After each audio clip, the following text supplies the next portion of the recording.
Assalamu alaikum and welcome to another episode of the Chocolate Shake. Inshallah, today I'd like to start off my series for 2025. That is this little channel here, the Chocolate Shake, with advice to the young ones as to how it is they should structure out their new year. How do you start the new year? Before I go any further, I have a fire detector that's going to be sounding off. Unfortunately, I have every battery in this house but a 9-volt. Apparently, people are still using 9-volt batteries for fire detectors. Outside of that, I don't even see them anymore. So we have every battery in the house but a 9-volt. So pardon the sound. You'll hear it from time to time. There it is again. But we want to start off our year 2025 with the knowledge or the hikmah of the ancients, right? So today I'll actually be using something from Hamlet. That is William Shakespeare's Hamlet. He said something through one of his characters, Polonius, to his son Laertes. Now, Polonius in Hamlet is the king's right-hand man, right? His wise advisor. And now the king's wise advisor, Polonius, is speaking to his own son that he's about to send off to France to the university system, to college. This is the advice that Polonius gave his son. And while reading it, I thought it was so poignant for young men, young people who will be going into 2025. This is good advice that you can hold on to with both your fists and with your molars, right? And you should be fine if you go throughout life with this type of mentality. Now, what I'm about to read is not necessarily divine in the sense that it doesn't come from one of the holy books or it doesn't come out of the mouth of one of the great prophets or one of the great divines, but it comes out of the mouth of a wise man. And through the works of Shakespeare, of course, we know that he was an intelligent man. If not very wise, he was very intelligent. So these are his words placed in the mouth of a character through one of his writings. And I'll read it. And as I read this, I'll get explanation to it. Now, of course, the whole kit and caboodle of what I'm about to speak to is right at the last part of this particular stanza, where Shakespeare puts in the mouth of Polonius these words, "And to thine own self be true." Now, how did the Sheikh get to this? I got to this because I was speaking to my own mother, and we were closing out 2024 and talking about the usual things: family, finance, how everybody getting along on their jobs, in their businesses, etc. And my mother and I, who 95% of the conversation, we were right there together and we were in agreement.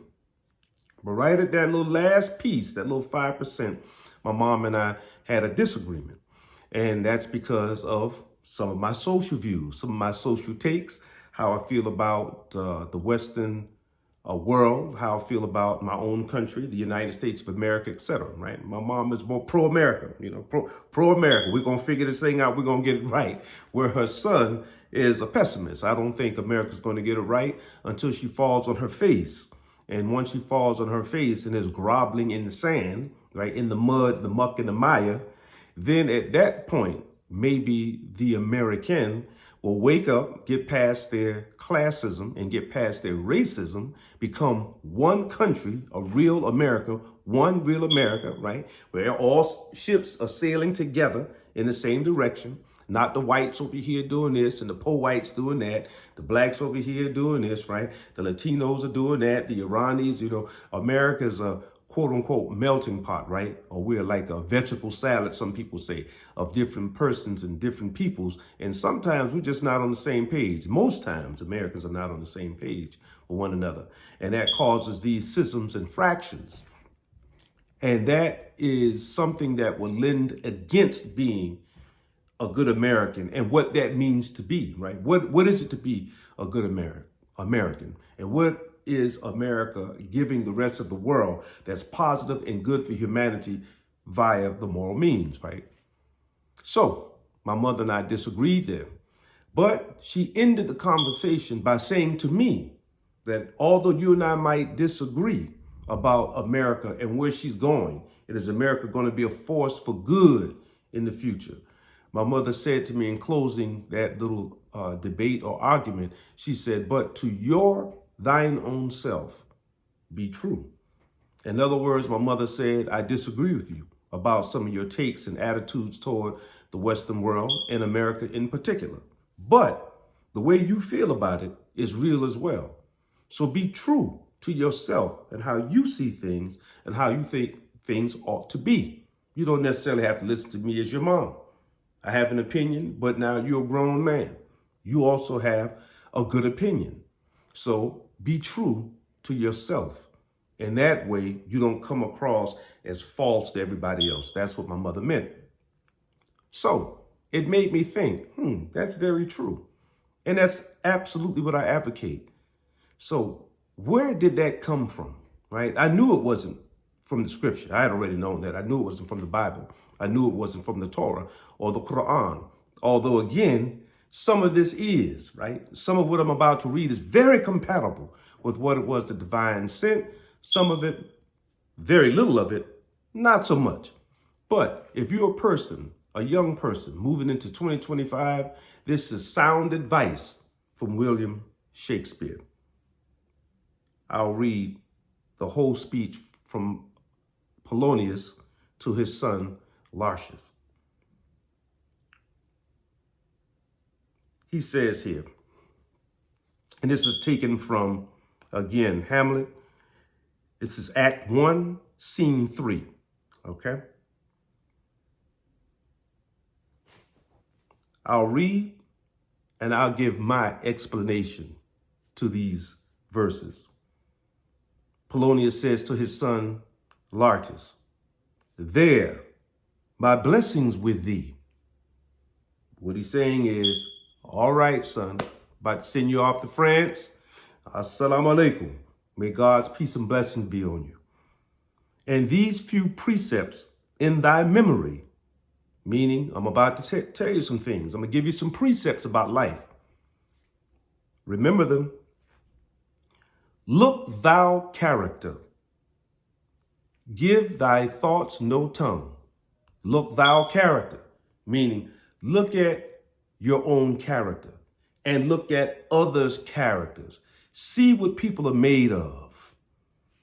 Give thy thoughts no tongue, meaning be very careful about how it is you share what you're thinking with others. Sometimes it's a good idea, or most times it's a good idea for you young ones to learn that everything that you're thinking is not to be shared, because there are people out here who are good for you, who would push you forward. They'll promote you. And there are people out here who are savages and they don't care to do anything but bring you down. And one of the ways they could bring you down quickest and fastest is by you sharing your own thoughts with people who are not necessarily good for you. They shouldn't be eligible to have that type of proximity to your intimate thoughts. Nor any unproportioned thought, his act, meaning everything you think, you don't act on. Just because something came through your mind doesn't mean that you act on it, right? Which is why we're told in our holy book, the Quran, that Allah, he knows what you're thinking. He knows what your actions are. And to some degree, you'll be accountable for that thinking. However, no tax will be levied against you until you act on what it is you're thinking. So Shakespeare here, through Polonius, the character, is telling his son, be careful about the thoughts that come through your head. Everything is not to be acted on. Be thou familiar, but by no means vulgar. meaning when you're with people and you're out and about with the folks, always be familiar. Let people know, oh, I think I know that's the Sheikh. Yeah, I know the Sheikh, or I know of the Sheikh, right? They know you, but they don't know you, as the young would say, saying things twice, right? They know you, but they don't know you, That around you comes an aura of mystery.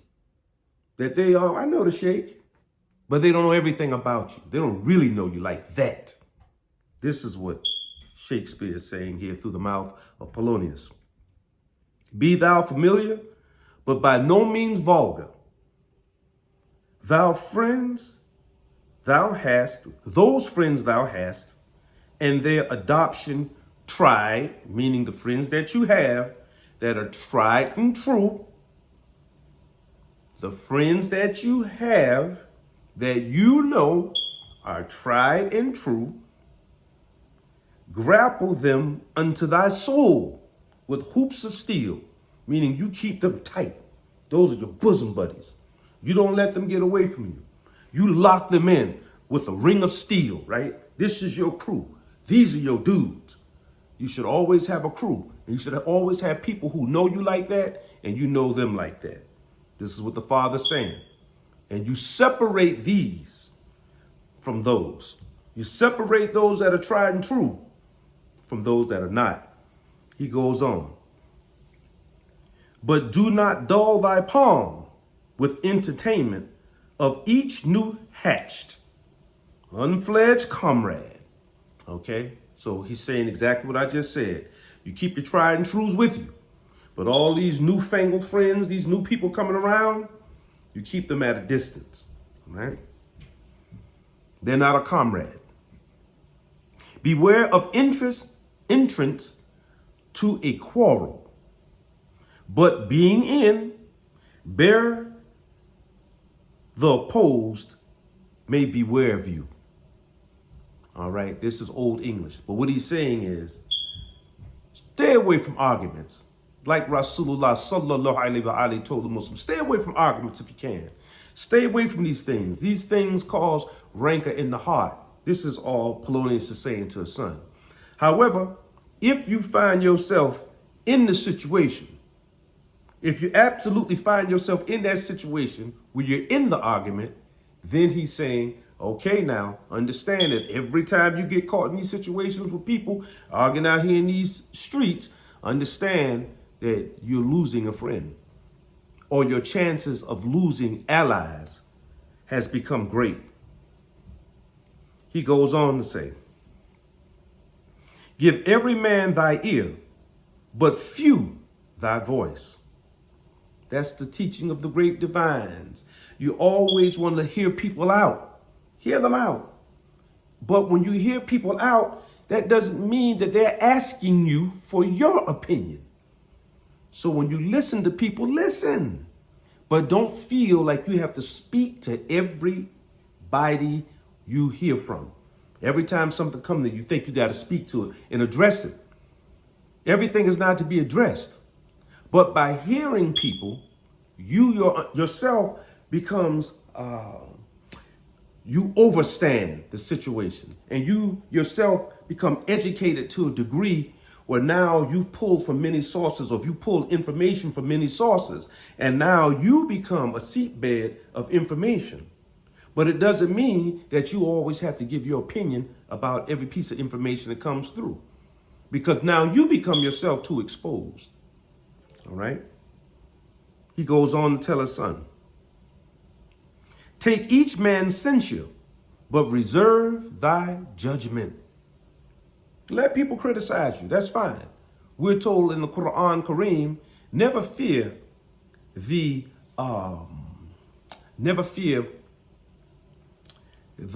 words and the talking of your critics, right? Always let the critics criticize. Don't try to stop them. Let them say what they have to say. And guess what?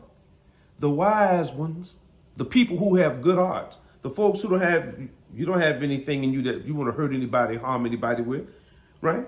You come into a situation, in all situations, You come in love, you come in compassion, and you come in with empathy. So you're not coming in with a sword or some type of weapon for other folks. You're not coming for folks, as they say nowadays. I hear people say in the streets, don't come for me. The good people don't come for anybody. So what he's saying here is that you have the right to let people come for you. Let them come on and criticize you. And what your job is to do is you're to accept the criticisms if they're weighty criticisms and they're coming from people who have good intent. The people who are criticizing you, they're coming from a good place. Now, there are going to be some people who criticize you because they're haters. They can't stand your guts. They can't even stand to look in your direction. So these people, of course, you reserve the judgment to pass on listening to any of their censure.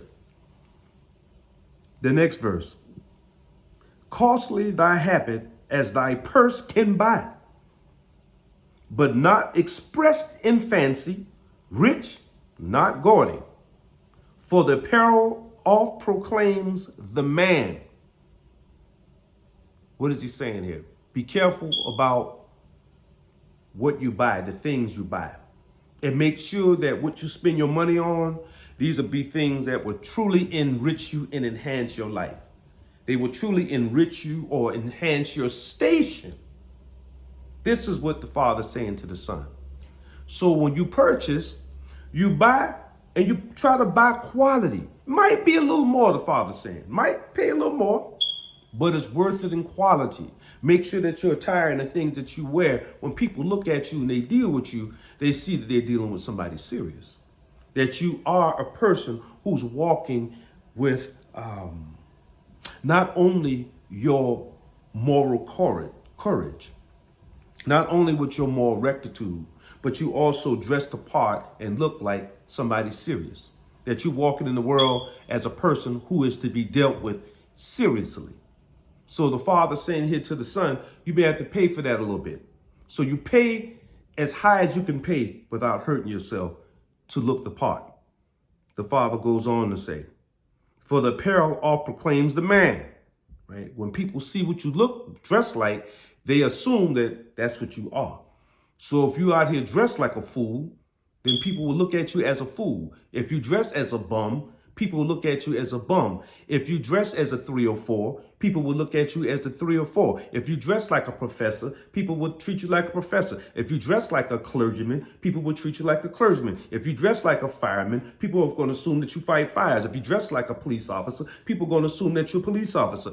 If you dress like a nurse, they're going to assume you're a nurse. If you dress like a doctor, they're going to assume you're a doctor. And we can go right on down the line. So this is what the Father's saying to the Son. Be careful about what you put on. Be careful about your attire, because people will judge you by what you put on your back. And they in France of the best rank and station are of the most select and generous chief in that. Okay, so he's telling his son, I'm about to send you to one of these universities in France, and you best believe that the French people, they stay sharp.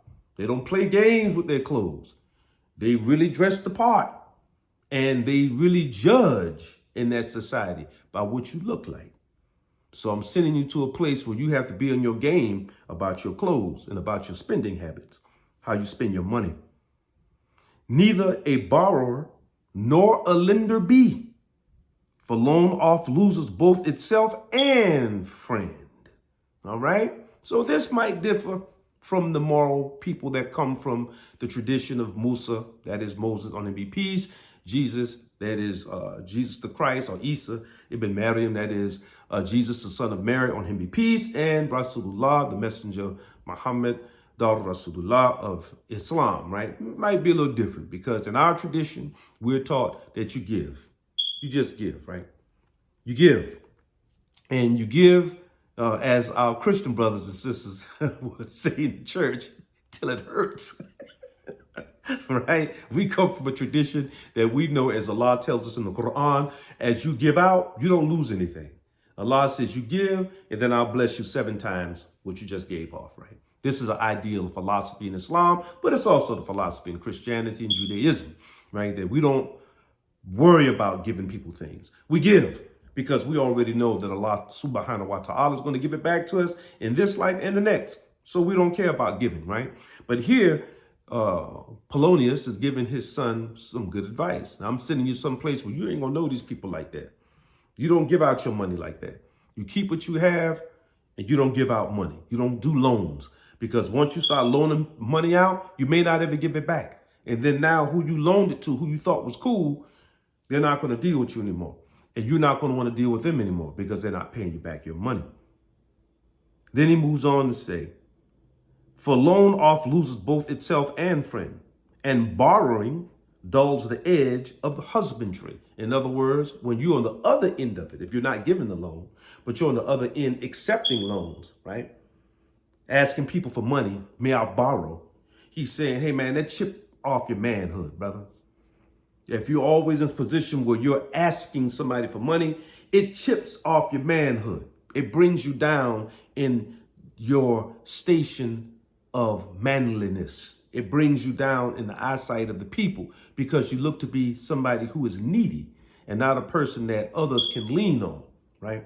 One of the virtues of being strong, the Messenger of Allah taught us, right, comes from Imam Hassan, the second Imam in the religion of Islam. And for those of us who follow the Shia creed, Imam Hassan, on him be peace, was reported to have said just that. You never snatch your shoulder away from your brother or your sister when they're leaning on it.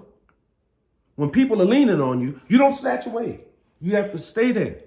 And you have to take the weight of the people that are leaning on you. This is a teaching that comes to us, right? So this is what Shakespeare is saying through Polonius to his son. Something very similar, okay? So when you borrow and you're on the other end of receiving, then you are the weak one that's leaning on somebody's shoulder, forcing the person who you're leaning on to stand strong. You're putting pressure on that person to stand strong, okay? So you now become weight as opposed to you being strong. Now you're part of the weight weighing somebody down. So the father's telling the son, don't be that kind of person. And then we end with this, because this is the all to end all of what we've been reading. This is the crux of the story, right? This above all, to thine own self be true, and it must follow as the night the day. Thou canst not then be false to any man. Farewell. My blessing season this in thee. And he ends it. All right. This above all, to thine own self be true. So this is what the Father's saying. Whatever we do in life, you have to be true to self and understand that as you forge your path, that you'll have many mysteries before you, that you'll have things before you that you're not too sure about, that you don't have all the answers. None of us have all the answers. We're not God. We're actually creation. We're not the creator. We're creation. And part of the specialness of being creation is figuring things out, right? Figuring out not only who God is, but who we are. And who is the human being? Who is man? And then what is my relationship to the creator, to God? All of this has to be figured out by us. And it's okay to figure it out while you're in your journey. There's no rush. But there is something that's very human and very responsible as a human being to find out who you are, what you are, how you are, and what is my relationship with the rest of humanity, to nature, to God, etc. Right? What is my relationship to everything else? So the father, Polonius, says to his son, Lartius, to thine own self be true, man. You have to know who you are. And once you know who you are, then it's easier to figure out everything else. When I know who Sheikh is, then I can really, truly start to understand what God is. And when I know who the Sheikh is, I can really, truly understand who my peers are, who my friends are. and who my enemies are. But I have to first be true to self. And I can't lie to myself or be somebody false and then project that false self to the rest of the world. Because if I do that, now not only am I a liar to myself, but I've lied to humanity. I've lied to everybody else. So I become totally insignificant in this world as a person who was never true, who could never be the truth or be about the truth. And unfortunately, many of us live that way. The Father goes on to say, and it must follow. Being true to thine own self must follow. Just like the night follows the day. Thou canst not then be false to any man. We mentioned that. So, salam, the Father says to the Son, farewell. And my blessing season this in thee, that, hey, I gave you everything that you need to be blessed with in this particular season in your life. So we bid you peace. This is it for me for today. This is actually January 2nd of 2025. So we wish you well as you go throughout your own life sojourn and as you go throughout this particular year. We bid you, before you do anything else, that you do self-study, that you take some time out at the top of the year to think about yourself, to think about what it is you want out of life, put a lot of emphasis on how it is that you stay in the moments, so that you can see yourself as you interact with the world. Do that self-study to the point where when you walk through the world, you know you're in it, but you're not of it. You're a part of this, but you're not a part of the nonsense. That you're truly one of the persons that's reaching deeply to understand the self and understanding God and understanding humanity. So this is what the Sheikh have for you. Y'all take care out there. Pray all is well.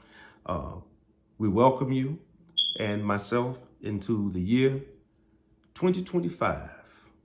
All right. Y'all knock it out. Take care. If you appreciate the message, push the like button. And if you have not already, please subscribe to my channel. Peace.